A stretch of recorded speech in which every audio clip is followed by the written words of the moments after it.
Most brides worry about rain on their wedding day. I watched my parents walk into my reception wearing head-to-toe black, like they were burying me. 150 guests turned their heads.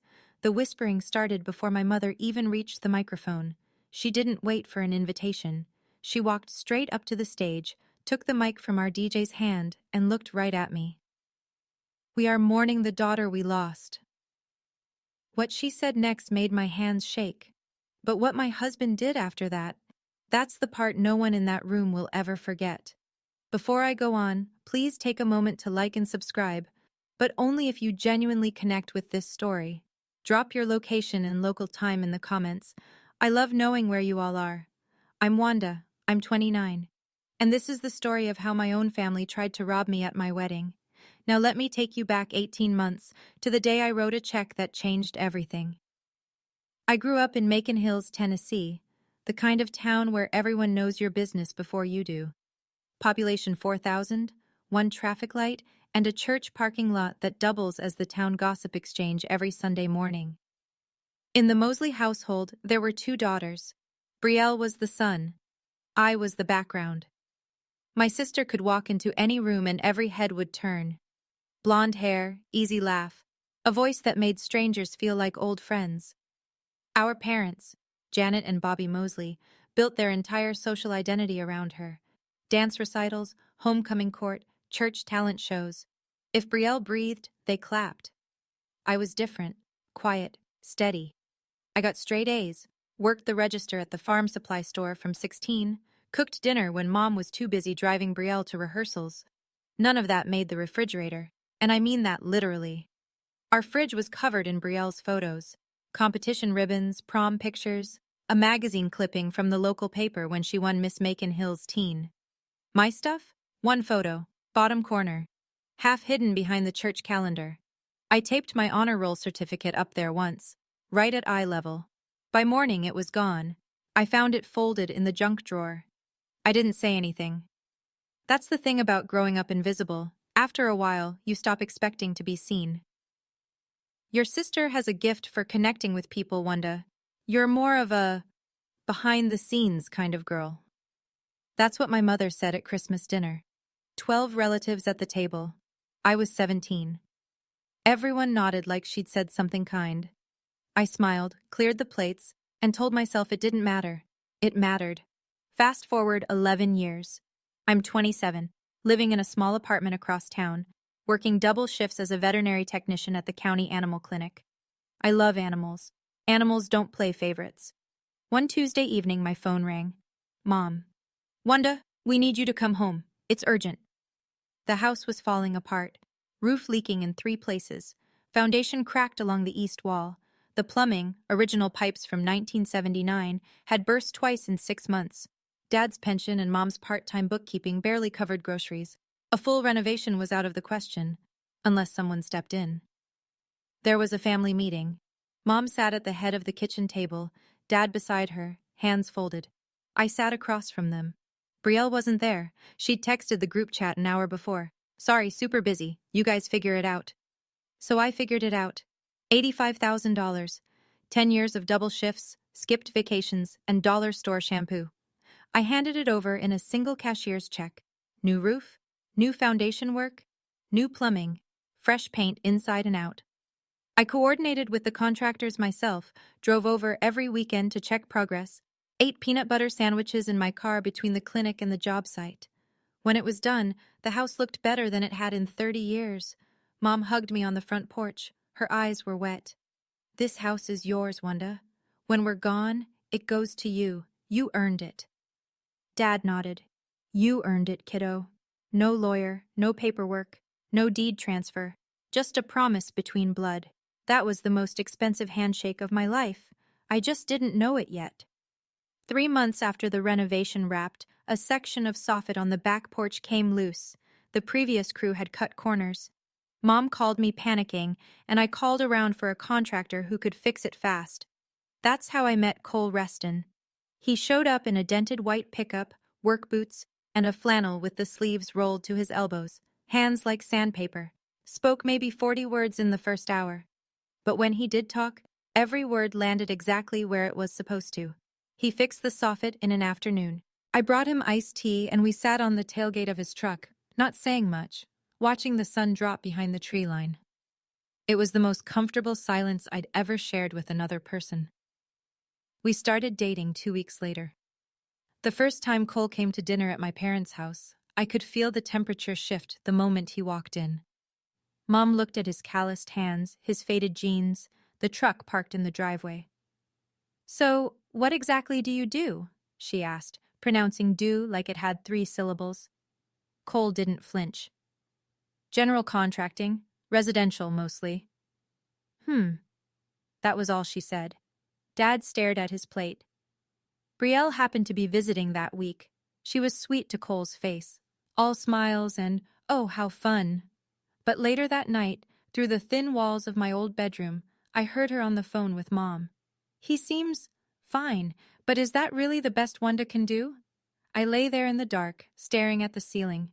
Cole was asleep in the guest room downstairs, and he had no idea that the people in this house had already decided he wasn't enough, just like me. 6 months after the renovation, I stopped by the house on a Saturday to grab a box of old textbooks from my closet. My closet was empty, not just the textbooks, everything. My posters, my high school yearbooks, the quilt Grandma Davis made for my 12th birthday. All of it gone, shoved into a plastic bin in the garage. The room had been repainted. Lavender, Brielle's favorite color. New throw pillows on the bed. A vanity mirror I'd never seen. A diffuser puffing eucalyptus into air that used to smell like my old vanilla candle. "Mom, what happened to my room?" She didn't even look up from her crossword. "Brielle needs a space when she visits. You don't live here anymore, Wanda." Something cold settled in my chest. I pushed past it. "Mom, can we talk about the house? About what you and Dad promised?"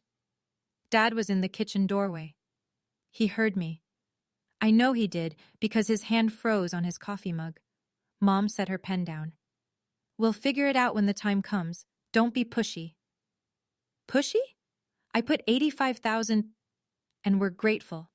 But this is still our home. Don't make it awkward." Dad said nothing, just took his coffee and walked out to the porch. I drove home with the windows down, hoping the cold air would shake the feeling loose. It didn't. Cole was waiting at my apartment. He took one look at my face. "You okay?" "I don't know anymore." He didn't push. He just made me a grilled cheese and sat with me until I fell asleep on the couch. I should have listened to my gut that day, because the worst part hadn't even started. Cole proposed on a Sunday morning. No ring at first. Just him, standing in my tiny kitchen, holding 2 mugs of coffee and saying, "I want to build something with you, not just houses." I said yes before he finished the sentence. I called Mom that afternoon. There was a pause on the line so long I checked if the call had dropped. "Already?" she said.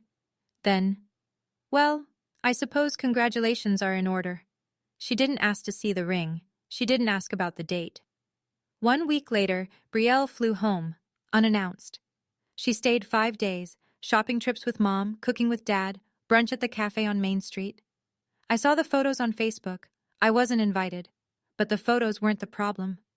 My friend Darla, she works at the post office, knows everything that moves through Macon Hills, called me on a Wednesday night.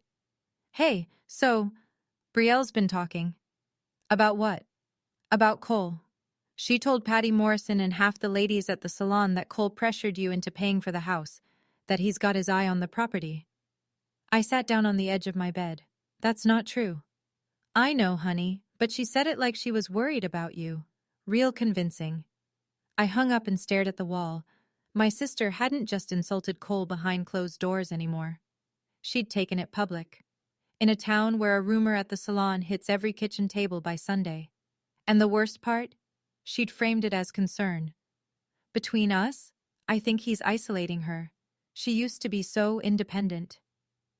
That's what Darla said, Brielle told them, word for word, like she'd rehearsed it. 2 weeks later, Mom called. No small talk. No, "How are you?" Just a voice I barely recognized. Cold, clipped, certain. "Your father and I have been thinking, maybe the house should go to Brielle. She's struggling, Wanda. You have Cole." I gripped the phone so hard my knuckles went white. Mom, I put $85,000 into that house. That was a gift to your family. Don't throw it in our faces. A gift. 10 years of my life. Repackaged as a gift so they could hand the result to someone who texted you guys figure it out while I signed the check. I tried one more time. You and Dad promised. Promises change. Circumstances change. Brielle needs stability right now, and frankly, with Cole in the picture, I'm not sure your priorities are where they should be. There it was. Not just the house, not just the money. She was using Brielle's lies about Cole as justification. That night, Dad called. Separate phone.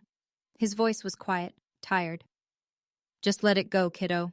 Your mom's mind is made up. And yours? A long pause. I don't want to lose anybody. You already are, Dad. He hung up first. I sat in the dark doing the math. $85,000. No documentation, no contract, no witnesses beyond a kitchen table promise. If I stayed silent, I would lose every cent. Brielle would sell that house the minute the deed was in her name, and my parents would never admit they'd been wrong. But if I fought back, I'd lose them entirely.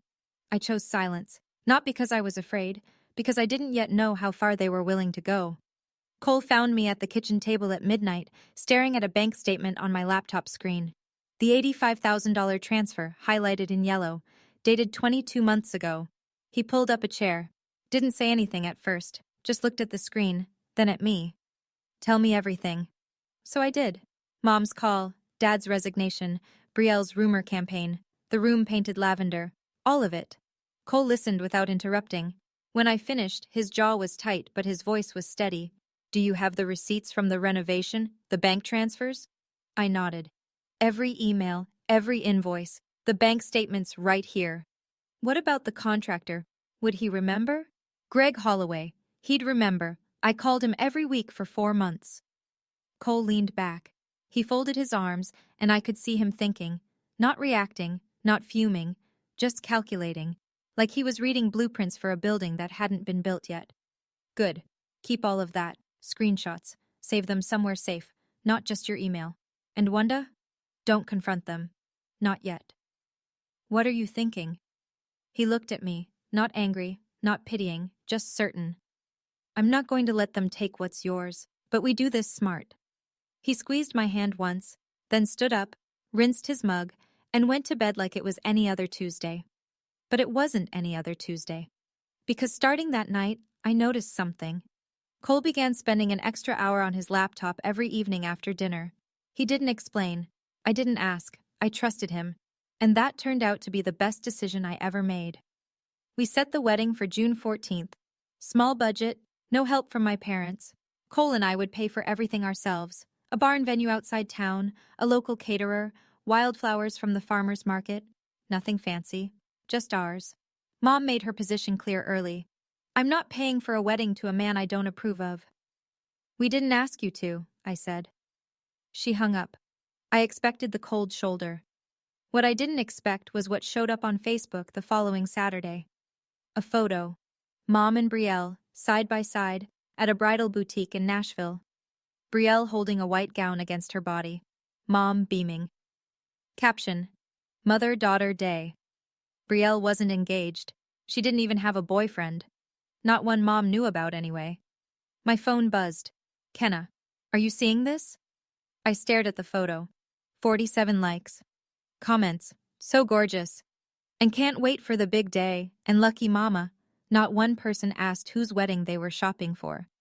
Because in the Mosley family, there was only one daughter worth celebrating. I didn't comment. I didn't react.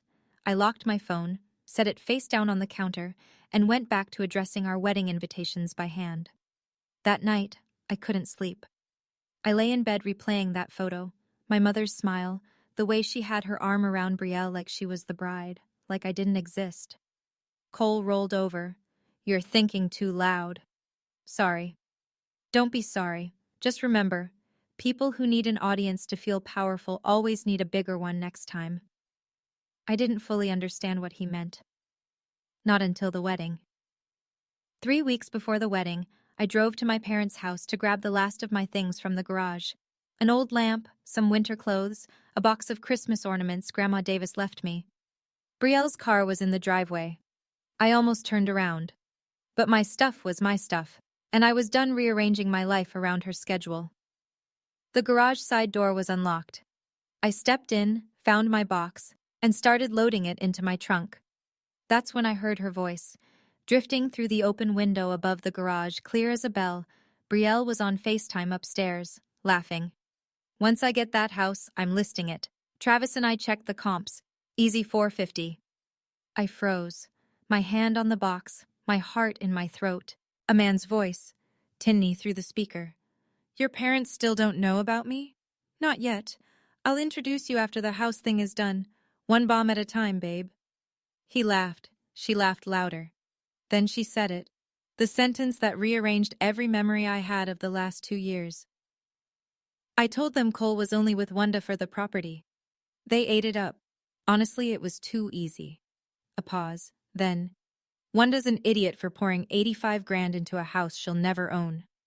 I stood there in that garage, my hands shaking, a box of Grandma's ornaments rattling against my chest.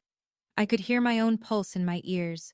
Every instinct told me to storm upstairs, to scream, to confront her with her own words still echoing off the walls. I didn't. I set the box down, walked to my car, and drove home in silence. That was the smartest thing I've ever done. I made it to the kitchen table before I broke. Not a big cry, just tears running quiet down my face while I sat there gripping the edge of the table like it might float away. Cole came in from the yard. He saw me and set down his water bottle without a word, pulled a chair beside me, waited. I heard her, Cole, Brielle, on the phone. I told him what she said. Every word. The listing price, the boyfriend, the lie about him. When I got to the part where she called me an idiot, my voice cracked. Not from the insult, but from the realization that my parents had rewritten their opinion of the man I loved based on a story my sister invented over FaceTime with a boyfriend they didn't even know existed. Cole didn't slam the table, didn't raise his voice. He sat very still and asked one question. Did you record it? I shook my head. Next time, keep your phone on record, just in case. He was quiet for a moment. Then, they're planning something for the wedding. I can feel it. Let me handle the slideshow setup. I blinked. The slideshow? I told the DJ I'd put together a photo reel for the reception. Let me manage that. It seemed like a small thing. A husband wanting to handle the wedding slideshow. But the way he said it, calm, deliberate, like a man measuring twice before he cuts, told me it wasn't small at all. If they want to make a scene, we'll let them. And then we'll make sure everyone sees the truth. I didn't ask him to explain. Cole wasn't a man who made promises he couldn't keep. Whatever he was building, I'd see it when it was done. Okay, I need to pause here for a second. Looking back, I know some of you might be thinking, why didn't you just cut them off right then? And honestly, I asked myself that too. But when it's your parents, the people who fed you, drove you to school, sat beside your bed when you had the flu, walking away isn't as simple as it sounds from the outside. So let me ask you, if you heard your sibling say those exact words about you, calling you an idiot, planning to sell your investment out from under you, what would your next move be? Tell me in the comments. Now, back to what happened next, because it got worse. Cole didn't talk about what he was doing. He just did it.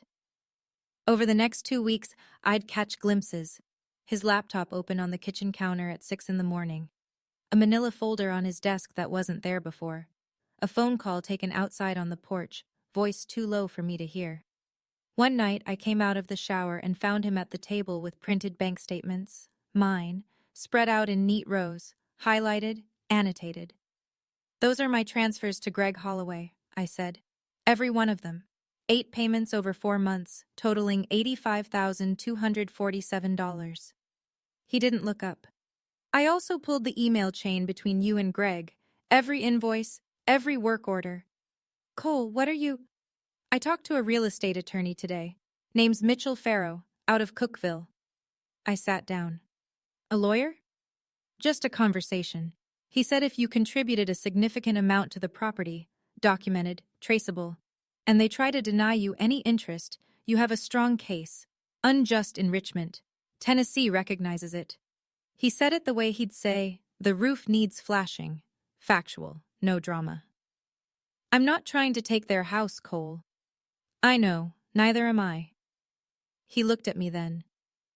But if they try to take what's yours on our wedding day, I want the truth ready. He held up a USB drive. Small, black, ordinary. Slideshow backup, he said, and he slipped it into his shirt pocket. I watched him organize the papers back into the folder, finish his coffee, and rinse the mug, like it was any other evening. I didn't know what was on that USB. Not yet. I wouldn't know until the night of the wedding. 2 weeks before the wedding. I drove over to my parents' house to return a baking dish Mom had left at our place months ago. A quick drop-off. 5 minutes, tops. I didn't call ahead. Maybe I should have. The front door was unlocked. I walked through the foyer, dish in hand, and turned the corner into the kitchen. All 3 of them were at the table. Mom, Dad, and Brielle. Papers spread across the surface. A pen between Mom's fingers. Dad's reading glasses low on his nose. The moment I appeared, the conversation stopped. Not a pause, a full stop, like someone had hit mute on a television. Brielle's hand moved fast. She flipped a page face down. Mom's eyes darted to the paper, then back to me. Wanda, we didn't hear you come in. I was returning your dish. I held it up. Oh, thank you. Mom's smile was tight. Practiced. I set the dish on the counter. My eyes swept the table. I couldn't help it. Most of the papers were covered, but one corner of the page Brielle had flipped was still visible. I saw 4 letters, printed in bold. Quit. The beginning of a word. I didn't need to see the rest. Just going over some boring bills, Mom said. She was already gathering the pages into a stack. Of course, I smiled. I'll get out of your hair. I walked out slowly. I didn't run. I didn't accuse. In the car, I pulled out my phone and typed 2 words into the search bar. Quitclaim deed. A legal document that transfers property interest from one person to another. No sale required, no warranty, just a signature. They weren't just talking about taking the house anymore. They were drawing up the paperwork. 1 week before the wedding. A Tuesday afternoon. I was home, folding laundry, when the doorbell rang. Brielle. Standing on my porch in a linen sundress, hair curled, smile wide, like she was dropping off a casserole. Hey sis, got a minute? She walked in before I answered, sat at the kitchen table, pulled a single sheet of paper from her bag, and slid it across the surface. The header read, Acknowledgement of Gift. I picked it up. The language was simple. 1 paragraph. It stated that I, Wanda Mosley, acknowledge that my financial contribution of $85,000 toward the renovation of the Mosley family home was a voluntary gift, made without conditions, expectations, or claims to ownership. A signature line at the bottom, my name printed underneath. It's just a formality, Brielle said. She tilted her head, eyes soft. Mom wants peace of mind before the wedding. You know how she worries. I read it again, every word. Then I folded it, set it on the table, and looked at my sister. I'm not signing this, Brielle. The softness in her face flickered, just for a half second, a flash of something cold behind the smile. Then the mask came back. Fine, we'll talk about it later. She stood, grabbed her bag, and walked to the door. See you at the wedding. She left the paper on the table. Whether she forgot or left it on purpose, I'll never know. But I know this. Cole came home 20 minutes later, saw the document, and photographed every inch of it, front and back. Then he slid it into the manila folder without a word. I didn't spend 10 years saving to sign it away in 10 seconds. That's what I told my empty kitchen after she left. June 14th. My wedding day. Kenna laced the back of my dress in the bridal suite, a converted tack room with a full-length mirror propped against a barn beam. Simple white dress, no train, red lipstick, my grandmother's pearl earrings that I'd kept in a velvet pouch since I was 19. You look incredible, Kenna said. I feel like I'm going to throw up. That's normal, also incredible. The venue was a restored barn 20 minutes outside Macon Hills. String lights draped from the rafters, long wooden farm tables, mason jars stuffed with wildflowers Cole had picked that morning. 150 guests. My coworkers from the animal clinic, Cole's crew from the contracting business, neighbors, old friends, a few of Cole's cousins from Knoxville. The ceremony was outdoors, under an oak tree. When I came around the corner and saw Cole standing at the altar in a charcoal gray suit, his eyes turned red before I even reached him. He blinked hard, bit his lip, took my hands like he was holding something he'd been waiting for his whole life. Then Kenna touched my arm. Wanda. Her voice was strange, tight. You need to see this. I turned. Through the side window of the barn I could see the parking lot. A silver sedan had just pulled in. The door opened. Mom stepped out, head to toe in black. A long black dress, black cardigan, black shoes, funeral clothes. Behind her, Dad. Black suit, black tie, black expression, and behind him, Brielle. Also black. A fitted black dress and heels, sunglasses pushed up on her head. 3 people dressed for a burial, walking toward my wedding. Say the word, and I will lock that door, Kenna whispered. I didn't say the word. I wish I had. I didn't lock the door. I didn't cancel the ceremony. I did what I'd been doing my entire life in the Mosley family. I carried on. The 3 of them took seats in the front row, black against a sea of pastels and summer florals. 150 people noticed. Nobody said a word. A woman on Cole's side, his Aunt Margine, leaned over to her husband and whispered something behind her program. I could read her lips from the altar. Is someone dead? The officiant kept going. I kept standing. My hands were in Cole's, and his thumbs pressed into my palms every time I started to tremble. During the vows, Cole went off script. Just one line. I will always protect what's ours. Not yours. Not mine. Ours. He held my eyes when he said it, but I saw Mom shift in her seat. Brielle crossed her arms. Dad stared at his shoes. We kissed. The crowd erupted. Cheers, whistles, Kenna ugly crying into a handkerchief. Everyone was on their feet. Everyone except 3 people in the front row. Mom sat rigid, hands clasped in her lap, black dress stark against the white folding chair. Brielle sat beside her with a small smile. Not a happy smile, the kind of smile you wear when you know something no one else does. Dad just looked tired, like a man who'd been told where to sit and what to wear and had stopped asking why a long time ago. I told myself it was fine. They'd made their statement. Black clothes, front row, stone faces. Fine, let them mourn. I was alive and married and standing in the sunlight, and I refused to let them pull me into the dark. But they weren't done. The reception started beautifully. String lights glowing. First dance. Cole spun me slow under a canopy of Edison bulbs while our guests clinked glasses and the caterers set out plates. Then the DJ tapped the microphone. We'd love to open the floor for toasts. He didn't finish. My mother was already moving. She crossed the dance floor in 4 strides, took the microphone from the DJ's hand, not a grab, but firm enough that he let go out of sheer surprise, and turned to face the room. 150 people went silent. I want everyone here to know we are in mourning tonight. A murmur rippled through the tables. We are losing our daughter to a man who married her for our family home. I couldn't breathe. My chest felt like it had been filled with concrete. She wasn't done. Wanda, if you have any love left for this family, you will sign a document right now releasing any claim to our house. Your sister needs that home, not some outsider. She pointed at Cole, at my husband, at the man who'd just promised me forever under an oak tree 30 minutes ago. Bobby stood up beside her. He didn't speak. He just stood, a silent wall of endorsement. And then Brielle rose from her chair. She reached into her bag and pulled out a document, the same one she'd brought to my apartment, the acknowledgement of gift. She held it up, visible to the entire room, and walked toward me. She set the paper on the table in front of me, placed a pen on top, and she smiled. Not a nervous smile, not an embarrassed smile, the smile of someone who had already won. Silence. Not the comfortable kind, the kind that presses against your eardrums and makes the room feel like it's shrinking. 150 pairs of eyes locked onto me. The bride in white, sitting at her own reception table, a pen and a legal document placed in front of her like a verdict.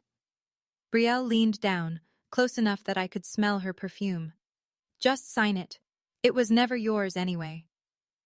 I looked at the paper, then at the pen, then at my sister's face. Calm, certain, already rehearsing her victory speech.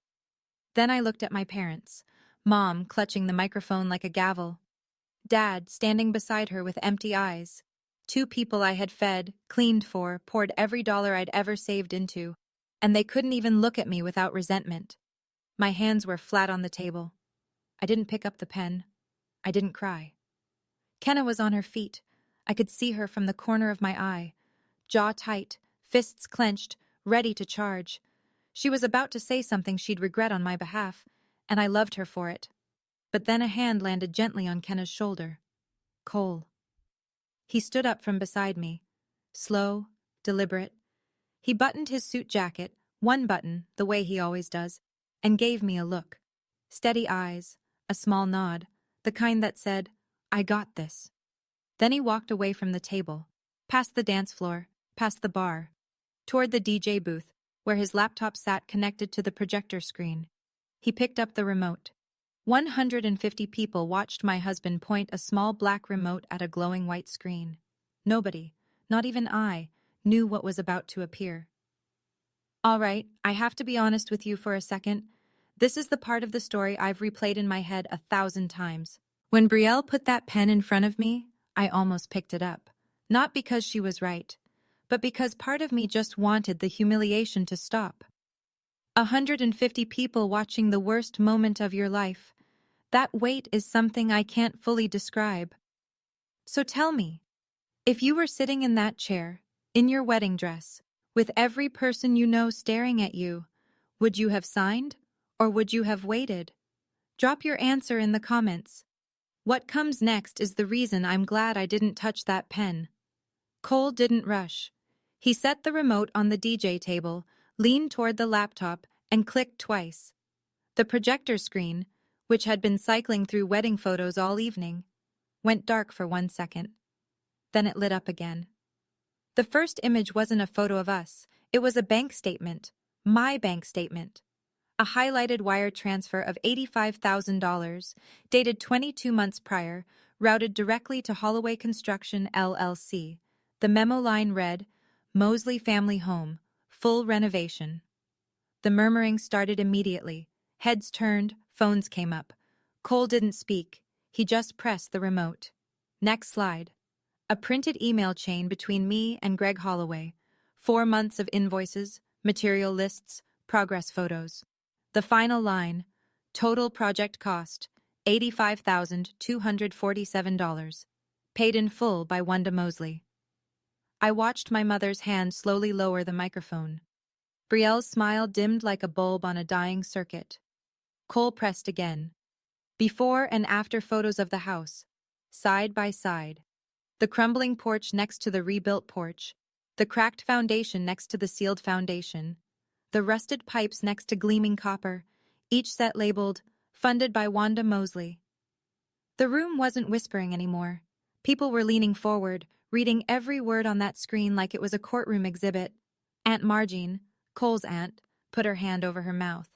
But Cole wasn't done, and the money wasn't the part that made them run. He looked at me across the room. One more nod, then he pressed the remote again, and the screen changed to something I had never seen before. Text messages, screenshots, blown up to 6 feet wide. My heart stopped. The first screenshot filled the screen, an iMessage conversation. Contact name at the top, Travis Keene. Brielle's outgoing messages in blue. 150 people read it at the same time. Brielle. Mom and Dad are so gullible, LOL. I told them Cole is only with Wanda for the house.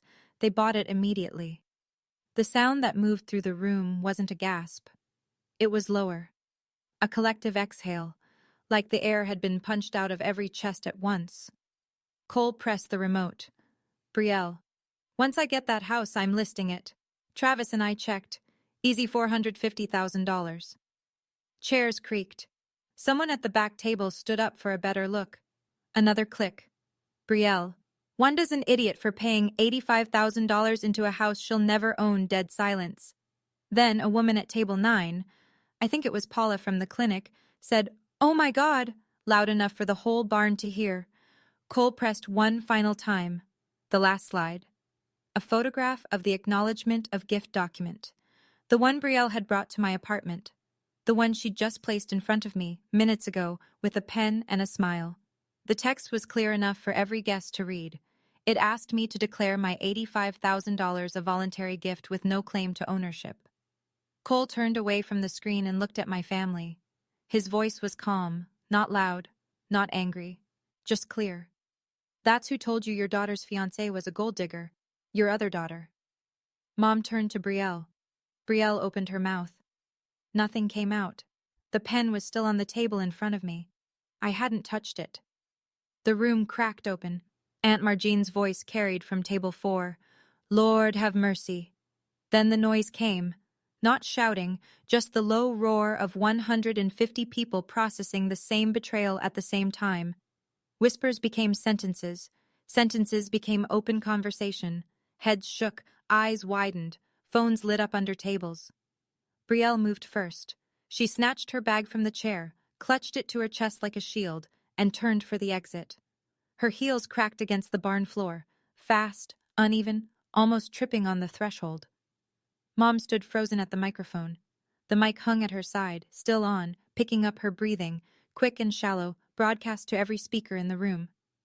Bobby, she said, voice shaking. Bobby, say something. Dad didn't say something. He shook his head once, slowly. Then he took Mom's elbow, not gently, not roughly, just mechanically, and steered her toward the door. We need to go, now. Mom's heels clicked across the wooden floor. The microphone dropped from her hand and hit the stage with a dull thud that echoed through the speakers. She didn't pick it up. The barn door opened. June night air rushed in. 3 black silhouettes disappeared into the parking lot. An engine started. Headlights swept across the windows. Then they were gone. The silence lasted maybe 4 seconds. Then Cole walked back to our table, sat down beside me, and took my hand under the tablecloth. He turned toward the room. Same calm voice. Sorry about the delay, folks. The bar's still open. The laugh started at table 6 and spread like a wave. Then the applause. Then Kenna, sobbing into her champagne, raising her glass. I didn't cry, not because I was strong, because I was finally free. We danced until midnight. The caterers ran out of pulled pork. Kenna gave a toast that made every woman in the room cry, including herself, twice. 2 of Cole's cousins started a line dance that lasted 6 songs. Nobody mentioned my parents for the rest of the night. Not out loud, anyway. The next morning, Cole and I sat across from Mitchell Farrow in his office in Cookville. Wood-paneled walls, a ceiling fan clicking overhead, and a man who looked like he'd been practicing law since before I was born. He reviewed everything. Bank statements, email chains, contractor invoices, the before and after photos, the screenshot of the acknowledgement of gift document. This is clean, he said, tapping the folder. Traceable funds, documented improvements, no reimbursement. Tennessee courts recognize unjust enrichment claims. You've got a strong case. I don't want the house, I said. Farrow looked at me over his glasses. What do you want? My $85,000 back. That's it. He nodded. Drew up the civil claim that afternoon. Unjust enrichment. Recovery of funds contributed to a property under an unfulfilled promise.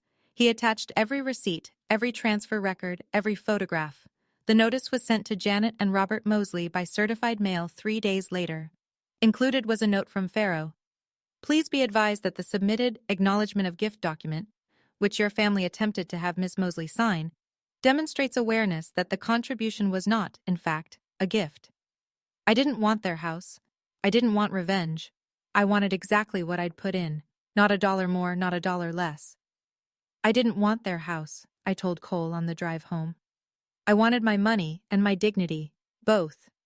He reached across the console and held my hand. You've got both. 8 days after the wedding, my phone rang. Mom. I almost didn't answer, but something, maybe habit, maybe that stubborn thread of hope that never fully dies, made me pick up. Her voice was different, smaller. The command was gone. What replaced it wasn't warmth. It was disorientation. Like someone who'd walked into a room and forgotten why. Wanda, we need to talk about this lawyer letter. There's nothing to talk about, Mom. My attorney will handle it from here. You hired a lawyer? Against your own parents? You wore funeral clothes to my wedding, Mom. Silence. Then the pivot. The one I'd been expecting. You're tearing this family apart. Is this what Cole told you to do? Is this his idea? Same playbook, different day. I didn't wear black to your wedding, Mom. I heard her breath catch. For once, she didn't have a response. Goodbye, Mom. I hung up, set the phone face down, poured myself a glass of water, and stood at the kitchen window watching Cole mow the yard next door for our elderly neighbor. Even when everything was on fire, that man mowed lawns. 2 days later, a text from Dad. Just 5 words. I should have spoken up. Then, I'm sorry. I read it 3 times. I sat with it for a long time, turning those words over in my hands like something fragile. I thought about responding. I typed out 4 different replies and deleted every one. I wasn't ready, not yet. Forgiveness isn't a switch you flip, it's a road you walk, and I hadn't decided yet whether I wanted to start walking. But I didn't delete his message. That was something. In a town like Macon Hills, you don't need the internet for news to go viral. You just need one church potluck. Within a week, everyone knew. The veterinary clinic receptionist. The guy at the hardware store. The teller at First Tennessee Credit Union. They'd either been at the wedding themselves or heard it from someone who was. Brielle worked at Pennington Realty, a small brokerage on Main Street run by a woman named Gail Pennington. Gail had been at the wedding, table 7. She'd watched the whole thing unfold with a glass of Merlot in one hand and her jaw on the floor. Monday morning, Gail called Brielle into her office and closed the door. I saw those texts, Brielle. Every person at that wedding saw them. Gail, I can explain. I sell houses based on trust. I can't have someone with that kind of judgment representing my listings. Brielle was let go that afternoon. Then came Travis, the secret boyfriend, the man who was supposed to split the $450,000 payday. He vanished. Blocked her on every platform. Phone, Instagram, Facebook, all of it. She called. No answer. She texted. Blue bubbles with no reply. That's the thing about people who are only there for the upside. When the upside disappears, so do they. A few days later, Kenna forwarded me a screenshot. Brielle had posted an old photo of the 2 of us, from a family barbecue years ago, with the caption, "Sisters forever, so grateful for family." She's doing damage control, Kenna said. I stared at the photo. 2 girls in the sun, arms around each other. I barely recognized either of them. I didn't respond. I didn't repost. I didn't comment. Some things don't need a response. They need a boundary. 6 weeks after the wedding, Mitchell Farrow called. They've agreed to settle. I pulled over to the side of the road to take the call. I was on my way home from the clinic, still in scrubs, dog hair on my sleeve. What are the terms? Full repayment, $85,000 over 36 months, equal installments, and you'll have a lien on the property until the balance is paid. Standard protection. The house? Stays in their name. This was never about ownership, and the agreement reflects that. I leaned my head back against the seat, closed my eyes. $85,000. Coming back. Not because I'd screamed or threatened or posted a single word on social media, because I had receipts, because Cole had organized them, because Mitchell Farrow had turned a kitchen table betrayal into a clean legal document. Do I need to see them? No. Everything's handled through my office. They sign there, you sign here. No face-to-face required. Good. I signed the agreement the following Tuesday. A quiet room, a steady pen, my name on a line that actually meant something this time. Cole was in the waiting room reading a Field and Stream magazine. When I came out, he looked up. Done? Done. He stood, tossed the magazine on the chair, and held the door open for me. We drove home with the windows down and the radio playing something neither of us really listened to. It was enough to just sit in the quiet of a finished thing. I didn't need their house. I needed them to acknowledge what I gave. And now, in black and white, on paper with a legal seal, they had. That was worth more than any property deed. Mom stopped going to church for 2 months. In Macon Hills, that's the equivalent of a public resignation. Sunday mornings at First Baptist weren't just about worship. They were the social scoreboard, and Janet Mosley had held a front row seat for 25 years. Head of the welcome committee, first to arrive, last to leave. The woman who organized every potluck, every bake sale, every holiday pageant. After the wedding, she disappeared. The front pew sat empty. When she finally came back in August, she slipped in through the side entrance and sat in the third to last row. Alone. Nobody confronted her. This was Tennessee. People didn't make scenes, they just adjusted. Conversations got shorter, invitations stopped coming. The casserole train that used to arrive whenever someone was sick skipped the Mosley porch. Dad handled it differently. He started spending more time in the garden, alone, up early, out until dark, hands in the dirt like he was trying to grow something he couldn't name. He called me every 2 weeks, short calls, never more than 5 minutes. How's the clinic? Busy, good busy. Cole doing okay? He's great, Dad. Good, that's good. Awkward, stilted, but consistent. Every other Sunday, like clockwork. Brielle moved to Nashville at the end of July, packed up in a weekend and left without a goodbye dinner. She didn't call Mom, she didn't call Dad, she didn't call me. When there was nothing left to take, Brielle left. I think that was the part that broke my mother more than anything. Not the wedding, not the lawyer letter, not the town's quiet judgment. It was realizing that the daughter she'd chosen, the golden child she'd built her world around, had never planned to stay. She was only ever there for the house. Cole found the house in September, a 2-bedroom fixer-upper on Ridgeline Road, just past the county line. Overgrown yard, peeling siding, a kitchen that hadn't been updated since the 80s. The asking price was low enough to make a real estate agent wince. "It's got good bones," Cole said, standing in the driveway with his hands on his hips, squinting at the roofline like he was already drawing plans in his head.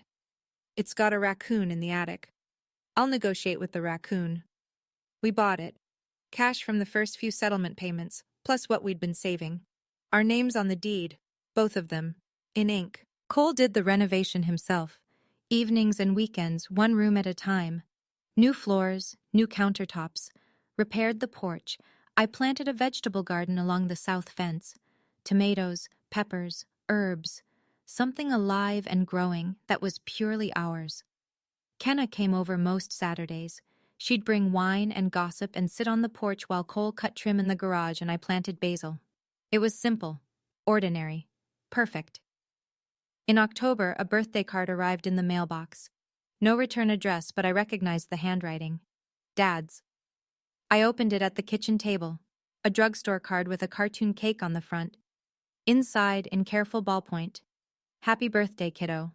Proud of you." No signature from Mom, just Dad. I held it for a long time. Then I walked to the refrigerator, our refrigerator in our house, and I stuck it right in the center, eye level. No church calendar blocking it. No stack of someone else's photos crowding it out.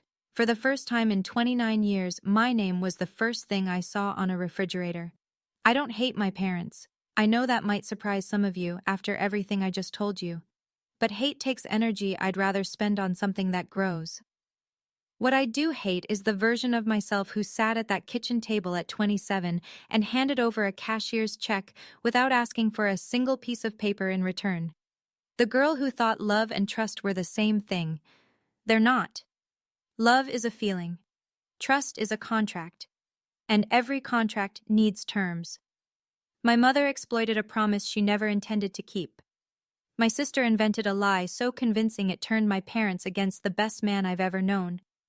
And my father, the man who taught me to ride a bike and bait a hook, stood there in a black suit and said nothing.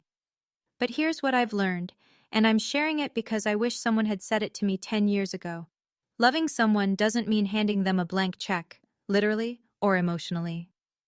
There are still nights when I lie awake and see it. Mom at the microphone, Brielle's smile, the pen on the table, 150 faces watching me at the lowest moment of my life. Those images don't go away. I don't think they're supposed to. They're not wounds anymore. They're the scar tissue that reminds me where my limit is. But every morning I walk through my own front door, a door I helped pay for, attached to a house with my name on the deed, and I remember that I chose myself. I chose the man who stood up when everyone else sat down, and I do it again, every single time.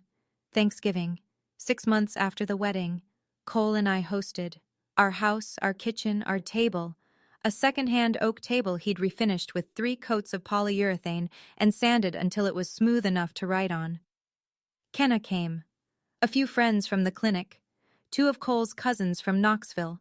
A 7-pound turkey, cornbread dressing, and a sweet potato casserole that Cole made from his grandmother's recipe, which he will take to his grave before he shares.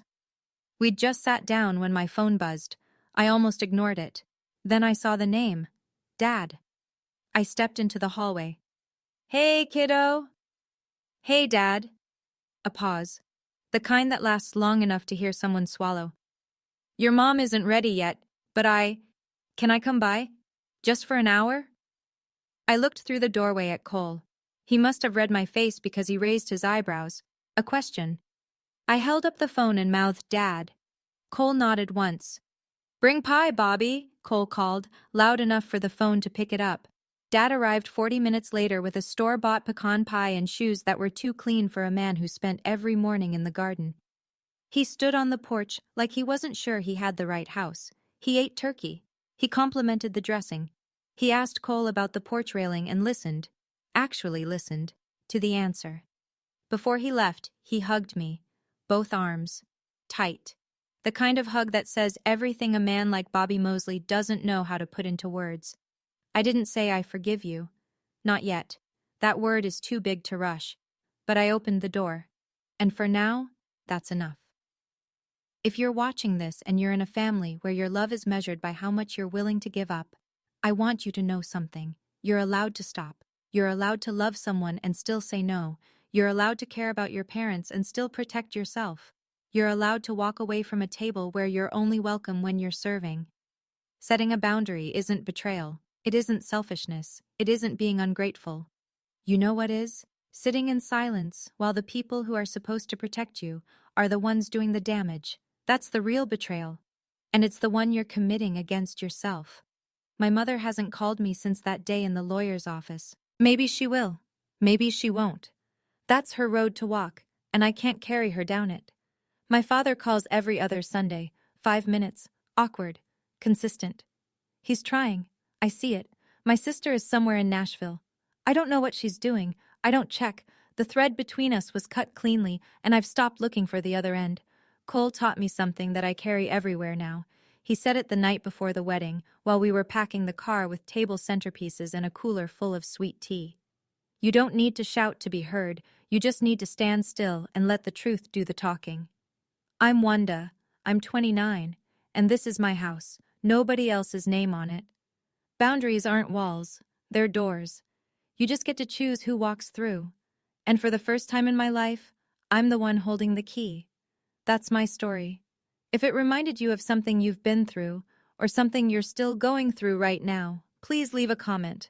I read every single one, and I promise you, you're not alone in this. If you know someone who needs to hear this today, share it with them. Sometimes one story is all it takes to make someone realize they're allowed to stand up. Hit subscribe so you don't miss the next one. I've linked another story in the description that I think you'll really want to hear. It's about a woman whose family tried to erase her from a will. She didn't let them. Thank you for being here. See you in the next one.